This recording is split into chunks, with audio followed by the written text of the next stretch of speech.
Hello guys, আমার চ্যানেলে পনিরের রেসিপি কিন্তু আমি খুব একটা দেখাই না। আসলে পনির খেতে আমাদের বাড়িতে সেরকম সবাই কেউ একটা খুব ভালোবাসে না। আমি আমার মেয়ে কিন্তু ভালোবাসি। তো আজকে ভাবছিলাম পনির যখন এনেই ফেলা হয়েছে তো কি খাওয়া যায়। তো ভাবলাম চলো আজকে তাহলে পানির বাটার মশলা, যেটা সবথেকে সহজ, অনেকেই ভাবে কঠিন এই রান্নাটা। তো সাদা তেলের মধ্যে দেখো আমি একটু নুন দিয়ে দিয়েছি, কারণ নুনটা দিয়ে কড়াইটাকে আমি আগে ভালো করে ঘষে দিলাম, নাহলে দেখবে পনিরগুলো না লেগে যায়, তাও লেগে যায় অনেক সময়। কড়াইটা অনেকটা গরম করে নিয়ে সাদা তেলের মধ্যে, আর পানিরটার মধ্যেও তোমাদের মানে নুনটা ঢুকে যাবে। তো এই এখন আমি হালকা করে একটু ভেজে নেব।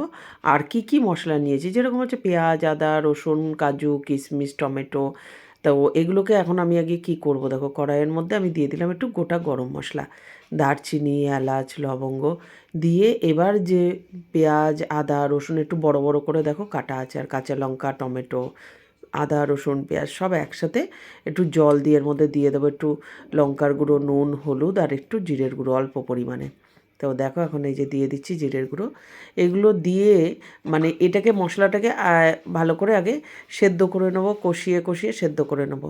মানে ভাজা ভাজা বলতে পারো, একটু জল দিয়ে দেবো এর মধ্যে, দিয়ে এটাকে সেদ্ধ করে নিয়ে তারপরে এটা কি করব, তারপরে এটা মিক্সির মধ্যে দেব। এই যে দেখো জল দিয়ে দিলাম, মিক্সির মধ্যে দিয়ে এটাকে ফাইন পেস্ট করে নেবো। দারুণ হয়, এইভাবে রান্না করে খেয়ে দেখো। কে কীরকমভাবে পনির বাটার মশলা করো আমি জানি না, কিন্তু আমার এই পনির বাটার মশলা কিন্তু দারুণ লাগে খেতে। আর এই দেখো কাজুটাও নিয়ে রেখেছি। কাজুটা যদি তোমরা চাও তো কড়াইয়ে যখন গরম মশলা দিচ্ছ তখন কিন্তু কাজুটা তার মধ্যে দিয়ে একটু ভেজে নিতে পারো। তো আমি দিইনি, পরে দিলাম কাজুটা, কারণ সবই তো পেস্ট হয়ে যাবে। এই যে দেখতে পাচ্ছ না, এটা এটা পুরো পেস্ট হয়ে একটা গ্রেভি হয়ে যাবে। তো সেই জন্যই এই যে এখন দিয়ে দিলাম এরমভাবে কাজু, কিশমিশ সব দিয়ে একসাথে নাড়াচাড়া করে জলটা যখন একটু শুকিয়ে শুকিয়ে আসবে, এই যে দেখো জলটা একদম শুকিয়ে শুকিয়ে গেছে, তারপর এটা মিক্সিতে আমি একটা পেস্ট বানিয়ে নেব।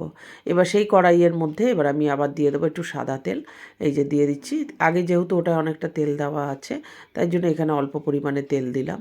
আর এই যে মিক্সিতে আমি এখন পেস্ট করে নিয়েছি যে পুরো মশলাটা ছিল, এই যে দেখো দেখতে পাচ্ছ। তো এবার আমি এই কড়াইয়ের মধ্যে এই একটুখানি চিনি দিলাম আর একটুখানি লঙ্কার গুঁড়ো দেবো, যাতে কালারটা একটু ভালো আসে। আমি কোনো ফুড কালার দিচ্ছি না, রেস্টুরেন্টে কিন্তু ফুড কালার দেয়। তো চিনিটা দিলে একটু ক্যারামেল হয়ে যাবে, আর লঙ্কার গুঁড়োটা দিয়ে দেখো কালারটা কিন্তু খুব ভালো আসবে। আর যেহেতু টমেটো দিয়েছি, তারপরে একটু টমেটো সসও দেবো লাস্টে। তো এটা দারুণ লাগে খেতে। তারপরে কাসুরি মেথি, খুব সহজ, একদম তাড়াহুড়ো করে একদম একটু করা যায়, এটা কোনো ব্যাপারই না করাটা, রান্না করাটা। তো দেখো একটু ক্যারামেল হয়ে গেছে চিনিটা, এবার আমি যে মশলাটা বেটে রাখা এটা দিয়ে দিলাম। এটা দিয়ে এবার এটার মধ্যে আমি একটু নুনও দিয়ে দিয়েছিলাম, হলুদ কিন্তু আমি দিইনি, হলুদ পড়বে না পনির বাটার মশলা। এবার দেখতে পাচ্ছ কালারটা কীরকম আসলো, যেহেতু চিনিটা দিয়েছি, লঙ্কার গুঁড়োটা দিয়েছি, তো এটা ক্যারামেল হয়ে গেছে।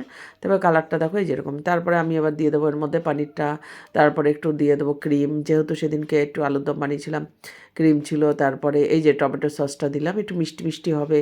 আর কালকে একটু কাঁচা লঙ্কা দিয়ে ফেলেছি, তো আমি বুঝতে পারিনি একটু ঝাল হয়ে গেছে। অতটা ঝাল হয় না পনির বাটার মশলা, একটু মিষ্টি মিষ্টি হয়। আর এটার মেন হচ্ছে গ্রেভি। তোমরা যদি এর মধ্যে চাও চিকেনও দিতে পারো, পনিরও দিতে পারো, ডিম দিয়েও, গ্রেভিটাই বানানো হচ্ছে মেন।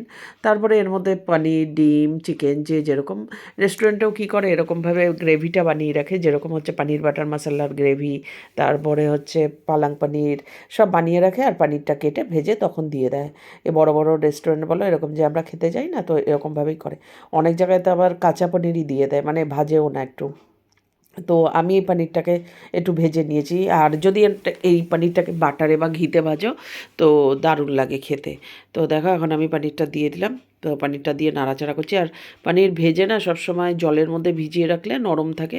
তো অলরেডি এটা মানে ভেজে আমি রেখেছি, একটু ইয়ে হয়ে গেছিলো, তো তার মধ্যে এবার জোড়াও লেগে গেছে, মানে জোড়া জোড়া একটার গায়ে একটা লেগে গেছে।